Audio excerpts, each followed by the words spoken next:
Hi everyone, कैसे हैं आप लोग। आई होप आप सभी लोग बहुत बहुत अच्छे होंगे और बहुत अच्छे से अपने एग्जाम की प्रिपरेशन कर रहे होंगे।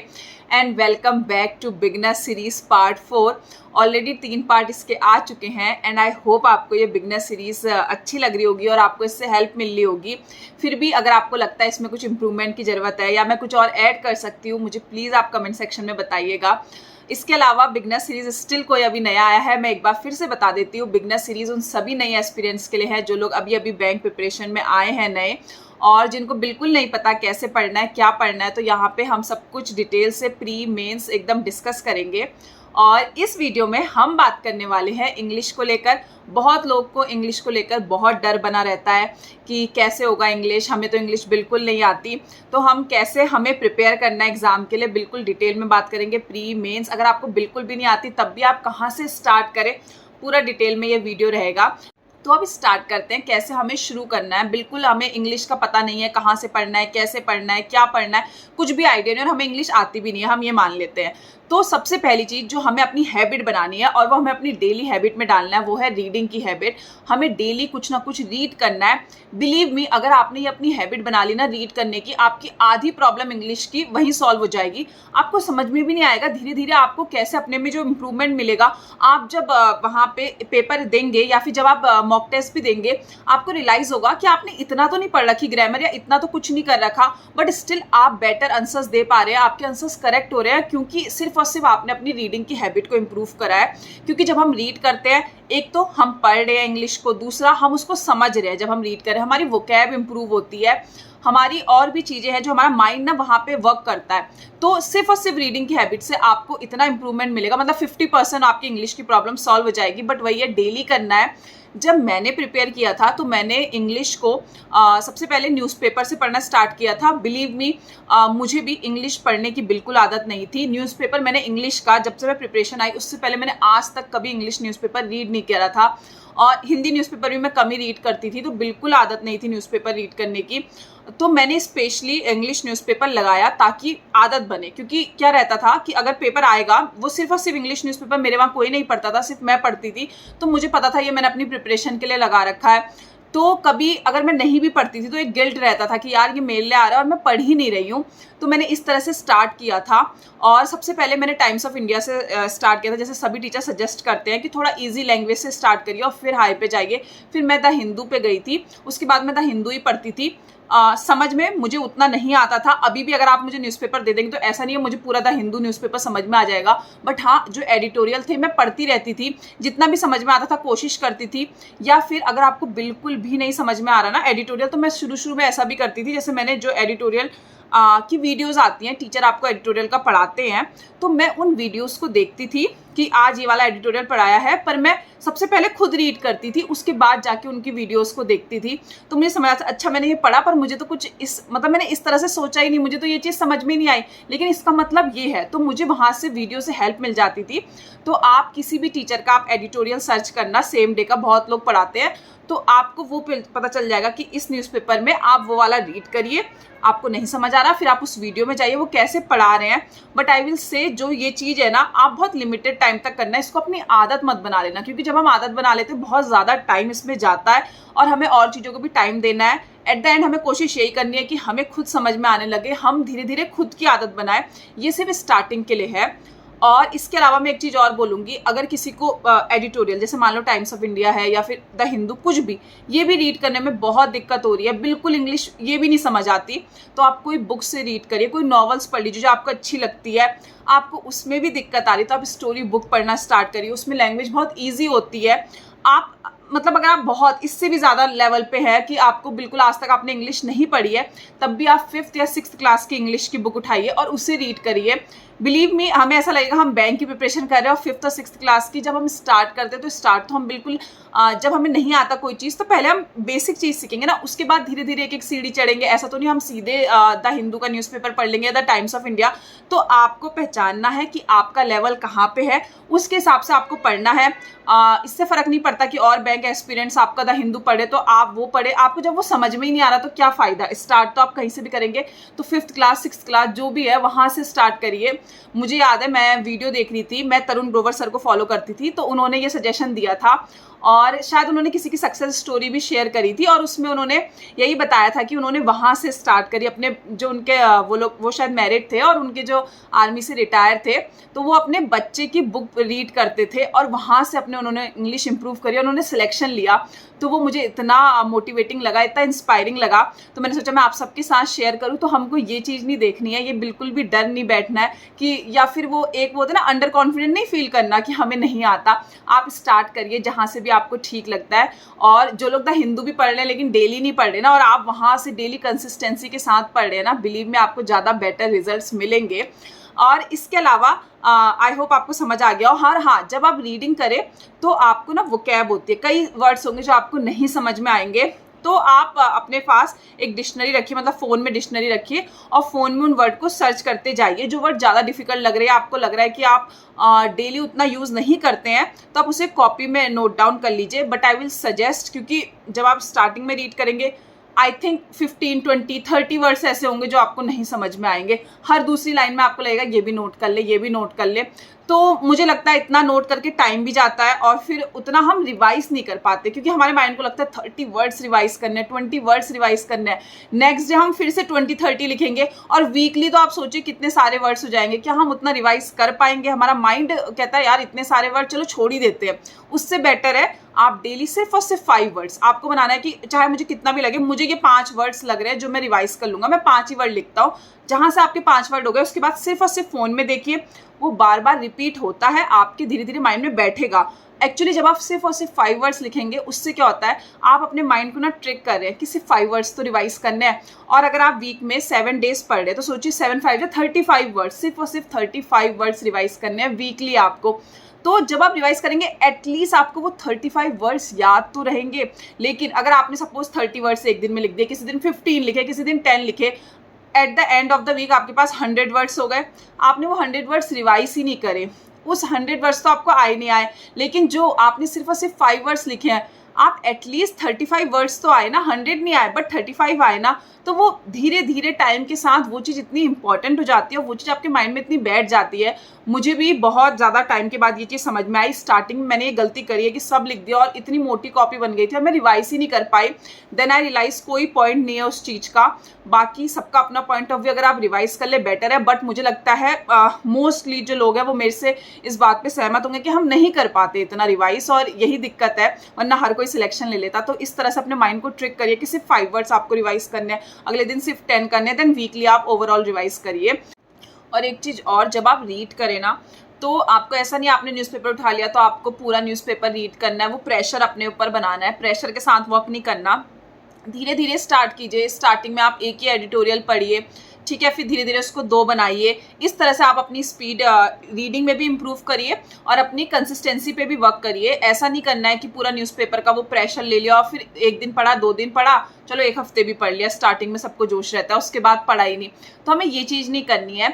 जब हमें अपने माइंड को समझाना है कि हमें ये चीज़ डेली करनी है, हमें ये हैबिट बनानी है, हमें अपने सिलेक्शन के लिए कर रहे हैं, कोई अपना ईगो सेटिस्फाई नहीं करना कि हम इतना पढ़ते हैं या वो पढ़ते हैं। हमें फोकस करना है अपने सिलेक्शन पर। तो जब हमको पता होता है ना कि हमें यार 1 या 2 एडिटोरियल ही डेली पढ़ने हैं और सिलेक्शन तक हमें 2 या 3 ही पढ़ने हैं, इससे ज़्यादा तो हमें जाना ही नहीं है, तो हम जो भी वर्क करते हैं ना, एक तो बहुत प्रेशर नहीं है कि हमें ज़्यादा करना है। उसके अलावा दूसरी चीज़, हम कंसंट्रेशन पावर जो होता है ना वो हमारा अच्छा रहता है। मान लो आप पढ़ रहे हो पूरा न्यूज़पेपर, पर आपका ध्यान कंसंट्रेशन है ही नहीं उतना पढ़ने में, माइंड उतना डाइवर्ट हो रहा है, टेंशन हो रही है, और चीज़ें भी पढ़नी है, उससे बेटर है आप 1 से 2 एडिटोरियल पढ़े, लेकिन पूरे कंसंट्रेशन के साथ पढ़े, कंसिस्टेंसी से पढ़े, एग्जाम तक पढ़े, आपको बेटर रिजल्ट्स मिलेंगे। तो ये चीज़ अगर आप बिगनर है प्लीज़ ध्यान दीजिएगा। मैंने भी स्टार्टिंग में ये सब गलतियाँ करी हैं और उसके बाद ही आपको समझा रही हूँ। और ये चीज़ मुझे बहुत बाद में समझ आई कि बैंकिंग में ऐसा नहीं है आप कितना ज़्यादा कंज्यूम करते हैं, बल्कि ये है कि आप जो कंज्यूम कर रहे हैं, जो भी आप इन्फॉर्मेशन ले रहे हैं, वो कितने अच्छे से ले रहे हैं और कितनी कंसिस्टेंसी के साथ, कितने डिसिप्लिन के साथ आप इसे कर रहे हैं। सो आई होप आपको रीडिंग को लेकर जो भी डाउट्स हैं वो क्लियर हो गए होंगे कि किस तरह से रीड करना है। इसके बाद अब बात करते हैं हम ग्रामर सेक्शन को लेकर कि किस तरह से हमें ग्रामर पढ़नी है, क्या पढ़नी ज़रूरी है, क्या नहीं है। अगर आप एकदम बिगनर हैं तो मेरा सजेशन यही रहेगा, आप अभी तैयारी में आए हैं, ग्रामर आती है, एक बार उसे ज़रूर पढ़े पूरा डिटेल में। 1 से 2 महीना लगेगा, बट आपको सिर्फ एक ही बार पढ़नी है वो चीज़, और उसके बाद आपके माइंड में एक वो कॉन्फिडेंस आएगा कि हाँ हमारा जो सिलेबस है हमने वो पढ़ रखा है। ऐसा नहीं है अगर आप आज ग्रामर पढ़ेंगे, आप क्वेश्चन करेंगे, आपको वो एकदम से आपको लगेगा मैंने तो ये टॉपिक पढ़ा था, ये मेरे को समझ क्यों नहीं आ रहा, या नाउन प्रोनाउन जो भी आपने पढ़ा था, आर्टिकल, लेकिन मेरे से क्वेश्चन नहीं हो रहे। तो ऐसा नहीं होगा, कोई मिरेकल नहीं होगा। बट पढ़नी इसलिए है, एक तो आपका कॉन्फिडेंस बूस्ट होगा, एक बार में सब कुछ किसी को नहीं आता है, धीरे धीरे आपको चीज़ें समझ में आएंगी। तो एक बार हर एक टॉपिक जो भी आपका ग्रामर सेक्शन का उसे पढ़ लीजिए, उसके रूल्स क्या होते हैं वो पढ़ लीजिए।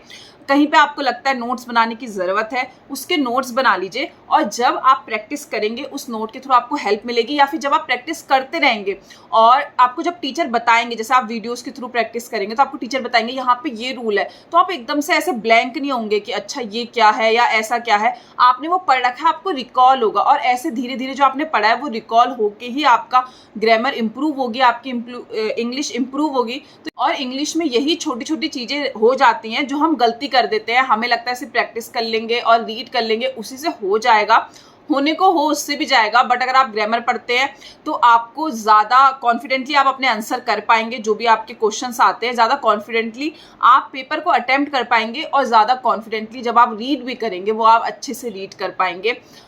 तो इस तरह से आपको ग्रामर हो गई, इस तरह से आपकी रीडिंग हो गई, इसके साथ साथ आपकी वोकैबुलरी डेली हो रही है। अब बात करते हैं हमें प्रैक्टिस कैसे करनी है प्री के लिए और मेंस के लिए। ठीक है, सबसे पहले अब हम बिल्कुल बेसिक चल रहे हैं, डेली हम एक रीडिंग कर रहे हैं और कोई एक टॉपिक हम ग्रामर का पढ़ रहे हैं। उसके अलावा हमें क्या करना है, क्वेश्चंस की प्रैक्टिस। शुरू में मैं हमेशा ऐसी बोलती हूँ, आप वीडियोस से प्रैक्टिस करिए, क्योंकि वीडियोस में टीचर आपको समझा रहे हैं, और जब टीचर आपको समझाते हैं तो आपको ज़्यादा जल्दी समझ में आता है। उसके बाद आप अपनी प्रैक्टिस पे आइए।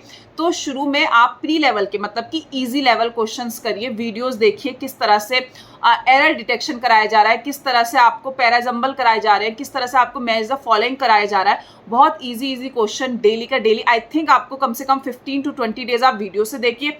उसके बाद आप स्विच करिए मॉक टेस्ट पे, या फिर आप क्विज पे स्विच करिए। अगर आपने कोई परचेज कर रखा है मॉक टेस्ट, उसमें सब्जेक्ट वाइज क्विजेज भी रहती हैं प्री की, तो आप वो कर लीजिएगा। उसके अलावा अगर आपको फ्री के सोर्सेज चाहिए तो अड्डा और गाइडली, जो मैं हमेशा कहती हूँ फ्री के सोर्सेज है, उसमें अड्डा में आपको डेली की क्विज मिल जाती है इंग्लिश की, इतना अच्छा आपको प्रैक्टिस के लिए मिल जा रहा है, और आपको क्या चाहिए उसके अलावा। तो डेली प्रैक्टिस करिए। जब आप थोड़ा सा 1 महीना हो जाए ना रीडिंग को, आई विल सजेस्ट आप 1 RC डेली करिए, रीडिंग कॉम्प्रहेंशन। उससे आपकी रीडिंग की हैबिट भी बनी रहती है। दूसरा, आपको किस तरह से, जैसे आपने RC करा उसके बाद किस तरह से क्वेश्चंस आपको सर्च करने हैं RC से, आपको वो चीज़ समझ में आती है। तो मेरा सजेशन रहेगा 1 महीना जब आप रीडिंग की हैबिट बना ले, उसके बाद 1 RC अपनी डेली हैबिट में डाल दीजिए। उसके अलावा पहले आप प्री की प्रैक्टिस की क्विज करिए। देन जब आपने 1 से 2 महीना प्री के लिए अच्छे से प्रैक्टिस कर ली है, उसके बाद मेंस में जाइए। यहाँ से आपने अपने इंग्लिश का बेस स्ट्रॉन्ग कर लिया है, आपको छोटी छोटी चीज़ें समझ में आने लगी है, आपको RC में क्वेश्चंस कैसे सर्च करने समझ में आने लगे। मेंस में भी कुछ नया नहीं है, क्योंकि आप डेली रीड कर रहे हैं, आप सब कुछ कर रहे हैं, तो आप धीरे धीरे अपनी इंग्लिश इंप्रूव ही कर रहे हैं, अपनी वोकैब इंप्रूव कर रहे हैं, अपनी ग्रामर इंप्रूव कर रहे हैं। और बस मेंस में क्या होता है, थोड़ा सा लेवल जो रीडिंग का होता है वो थोड़ा सा बढ़ जाता है, थोड़ा सा एरर डिटेक्शन के क्वेश्चन थोड़े से हाई लेवल पे हो जाते हैं, इसके अलावा और कुछ नहीं रहता है। तो वही है, स्टार्टिंग में जब आप मेंस के लिए भी कर रहे हैं तो वीडियोस के थ्रू क्वेश्चंस देखिए, हाई लेवल क्वेश्चंस कैसे करने हैं, किस तरह से आपको अपना माइंड लगाना है वहाँ पे, किस तरह से एरर डिटेक्शन आ सकती है, पैरा जंबल किस तरह से आपको सोचना है, ये चीज़ आप प्रैक्टिस करिए। And then same mock test से उसकी प्रैक्टिस करिए। मेंस की प्रैक्टिस तो आई विल सजेस्ट कि आप मॉक टेस्ट से ही करिए, उसी में एक अच्छे लेवल के क्वेश्चंस आपको मिल पाएंगे। और इस तरह से अगर आप इंग्लिश प्रिपेयर करेंगे, बिलीव मी, आपको धीरे धीरे 1 मंथ के अंदर ही इंप्रूवमेंट लगने लगेगा। जो आप रीडिंग करेंगे ना 1 मंथ के अंदर, उसी में आपको लगेगा कि आपका इंग्लिश अच्छी हो रही है। और अगर आपको बिलीव नहीं होता तो सबसे पहले आज जब आप इंग्लिश पढ़ने बैठेंगे, कोई क्विज देना, ठीक है, जैसे आप अड्डा पे चले गए, कोई भी क्विज देना, 2-3 क्विज देना और अपने मार्क्स देखना। और 1 मंथ ये चीज़ जो मैं आपको बोल रही हूँ वो प्रैक्टिस करना, और उसके बाद दोबारा क्विज देना, और आपको इंप्रूवमेंट मिल रहा है नहीं मिल रहा है, अपना कॉन्फिडेंस यहाँ देखना आज, और उसके बाद 1 मंथ बाद देखना कि क्या आपका कॉन्फिडेंस बढ़ा ही नहीं बढ़ा है। आई एम श्योर जो मैंने इस वीडियो में आपको बताया, अगर आप इस तरह से पढ़ेंगे आपका कॉन्फिडेंस भी बढ़ेगा, आपको इंग्लिश भी इंप्रूव होगी, आपकी वोकैब भी इंप्रूव होगी, और आपको क्वेश्चन कैसे अटेम्प्ट करने हैं आपको ये भी समझ में आएगा। इसलिए मैं हमेशा सजेस्ट करती हूँ पहले वीडियोस के थ्रू पढ़िए, क्योंकि वहाँ से टीचर आपको क्वेश्चंस कैसे अटेम्प्ट करना है, किस तरह से आपको चीज़ों को पिक करना है, वहाँ से कौन सी चीज़ें छोड़नी है, वो सब वो आपको अच्छे से बताते हैं। उनको उस चीज़ की नॉलेज होती है। बाकी इसके अलावा बहुत लोग को रहता है कि कौन से टीचर से पढ़े। बहुत सारे टीचर्स हैं इंग्लिश के भी जो बहुत अच्छे हैं। पर्सनली मैंने जिनसे पढ़ा है मैं आपको बता देती हूँ। मैंने विशाल सर से पढ़ा था और उसके अलावा तरुण ग्रोवर सर से भी मैंने बहुत सारी प्रैक्टिस करी थी। बहुत अच्छे अच्छे क्वेश्चंस हैं। आप उनका चैनल भी है तो आप वहाँ पे जाएंगे, आपको तरुण ग्रोवर सर के चैनल में बहुत अच्छे हाई लेवल क्वेश्चंस भी मिलेंगे। उन्होंने वोकैबुलरी भी पढ़ाई है जो कि बहुत अच्छे से पढ़ाई है। बाकी एक बार आप ट्राई करना कि अगर आपको समझ में आता है नहीं आता है। उसके अलावा भी बहुत सारे टीचर्स हैं जो आपको हो सकता है उनका बेटर समझ में आए। निमिषा बंसल मैम है जो कि बहुत अच्छा पढ़ाती है, बहुत अच्छे रिव्यूज़ हैं उनके भी, बहुत स्टूडेंट्स उनको फॉलो करते हैं, तो आप उनको भी फॉलो करके देख सकते हैं। आपको जिनका भी अच्छा लगता है, आपको सजेस्ट करना है। हर कोई हर टीचर से अलग लेवल पे कनेक्ट होता है। सब टीचर अच्छा पढ़ाते हैं, मैं हमेशा बोलती हूँ। तो आपको जिनका समझ में आए उनको फॉलो कर लीजिए। 1 से 2 टीचर रखिए। उसके अलावा ऐसा नहीं एक सब्जेक्ट के लिए आपने 4-5 टीचर से पढ़ रहे हैं, सिर्फ 1 से 2 टीचर आप अगर पढ़ रहे हैं इनफ है। अपनी प्रैक्टिस पे कॉन्फिडेंस रखिए, अपना डेली प्रैक्टिस करिए, अपनी डिसिप्लिन से पढ़िए, कंसिस्टेंसी मेंटेन करके रखिए। कैसे आपको रिजल्ट नहीं मिलेंगे? आई एम श्योर आपको बहुत बहुत अच्छे रिजल्ट मिलेंगे। एंड आई होप आपको इंग्लिश में कैसे करना है ये सीरीज में समझ में आया हो। बाकी इंग्लिश में डर थोड़ा लगता है बट विद प्रैक्टिस हम इसको इम्प्रूव कर सकते हैं। और क्या फ़र्क पड़ता है ना, मॉक टेस्ट दीजिए, अपने फेयर्स को फेस करिए और क्विज़ेस दीजिए। क्या होगा, 0 मार्क्स आएंगे, मे बी निगेटिव आ जाए, कम मार्क्स आएगा, उससे ज़्यादा और क्या हो जाएगा। बट ये सिर्फ आपको ही तो पता है ना कौन देख रहा है। और अगर कोई देख भी रहा है तो क्या फ़र्क पड़ता है। कल के दिन आप धीरे धीरे इम्प्रूव करेंगे। सोचिए ना आपको अपने आप पे कितना प्राउड फील होगा कि आप इम्प्रूव कर रहे हैं और आपका वो कॉन्फिडेंस किस लेवल पे जाएगा। तो हमें भले ही हम दुनिया से कितना छुपा ले, कुछ भी कर ले, हमें खुद से तो सच बोलना ही है। और खुद को पता होता है अपने अंदर क्या चल रहा है, हमें क्या आता है क्या नहीं आता है। बाकी हमें पता होता है हमारे अंदर क्या कमियां हैं, हमारे अंदर क्या वीकनेस है। भले ही हम बाहर अपना बहुत स्ट्रांग बन के रहें बट हमें पता होता है ये चीज़ हमें नहीं आती है, तो हमें उस पर धीरे धीरे इम्प्रूव करना है। एंड आई एम श्योर अगर आप करेंगे तो आपको अच्छे रिजल्ट्स मिलेंगे। बाकी मिलते हैं बिगनर सीरीज के पार्ट 5 में। और अगर स्टिल आपको कोई डाउट है आप मुझसे कमेंट सेक्शन में पूछ सकते हैं।